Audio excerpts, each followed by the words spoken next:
বাঁকুড়ায় খুন ককরোচ জনতা পার্টির কর্মীর বাবা। অভিযোগ, 13ই আগস্ট বাঁকুড়ার ইন্দাসের করিসুন্ডা গ্রামে শেখ আব্দুল হাফিজের বাড়িতে চড়াও হয় বেশ কয়েকজন। তাকে খুঁজে না পেয়ে তার বাবা শেখ মোহাম্মদ মাফিফকে ব্যাপক মারধর করে।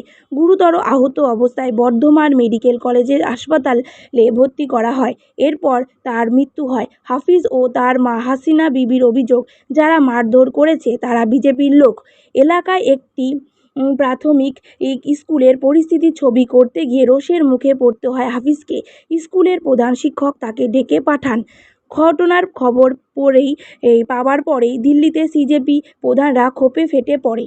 যন্তর মন্তরে সিজেপির বিক্ষোভে অংশ নিয়েছিলেন হাফিজ। আরশোলা পার্টির প্রধানরা জানান, দোষীদের অবিলম্বে গ্রেপ্তার করে কঠোর শাস্তি দিতে হবে। আব্দুল হাফিজের ইন্দাসের বাড়ি যাওয়ার সিদ্ধান্ত নিয়েছেন তারা। অন্যদিকে রাজ্য প্রশাসনের তরফে পুলিশকে দল রং না দেখে কঠোর ব্যবস্থা নিতে বলা হয়। পুলিশ ওই ঘটনায় 8 জনকে ধরেছে বলে নবান্নে সাংবাদিক বৈঠক করে জানান মুখ্যমন্ত্রী শুভেন্দু অধিকারী।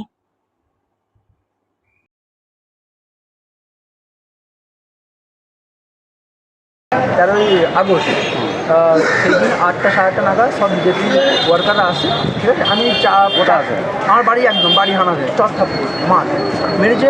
আমি কী করি, যখনই মেরেছি ছুটে গিয়ে আমার ভিডিওটা ক্যামেরা অন করে দিই। সাবন নিয়ে এসে আমার ডাইরেক্ট গলা দিয়ে এটা মারার চেষ্টা করি।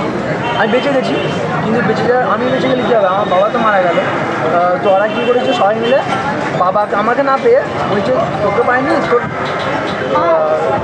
তোর ছেলেকে পাইনি, তোকেই মেরু। মেরে মাথায় বাঁশ মেরে মাথা ফাটিয়ে একটা সেলাই হয়েছে, হ্যাঁ, তারপর বুকে মেরেছে, ভেতরে ইনজার্ড হয়েছে আর হয়েছে, ঠিক আছে। এবার ওনারও বয়স্ক হয়ে গেছে, উনি সহ্য করতে পারেননি হয়তো। সেই মুহূর্তে আমরা হসপিটাল নিয়ে যাই, পুলিশের নিগরানিতে নিয়ে যাই, ঠিক আছে।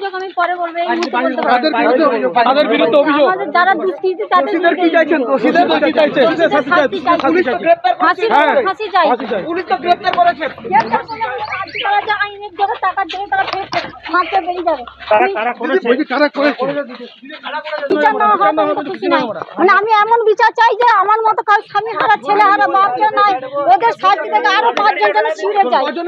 हो रहा है। हम लोग तो एक कैंपेन चला रहे हैं कि गवर्नमेंट स्कूल्स ठीक करे। मतलब इसमें बताइए, सब लोगों को सपोर्ट करना चाहिए, कोई भी विचारधारा के लोग हो। आशुतोष रांका जी जो है, आशुतोष जाएंगे बंगाल कल, जाके अब्दुल से मिलेंगे, उनके फैमिली से मिलेंगे एंड पुलिस को बोलेंगे कि ऐसे लोगों को सख्त से सख्त सजा देनी चाहिए। 8 জনকে ধরা হয়েছে। পুলিশ পরিবারের পাশে আছে এবং পরিবার যেমন যেমন তারা পুলিশকে অভিযোগ করেছে সেই অনুযায়ী পুলিশ ব্যবস্থা নিয়েছে এবং কঠিন ব্যবস্থা নিয়েছে।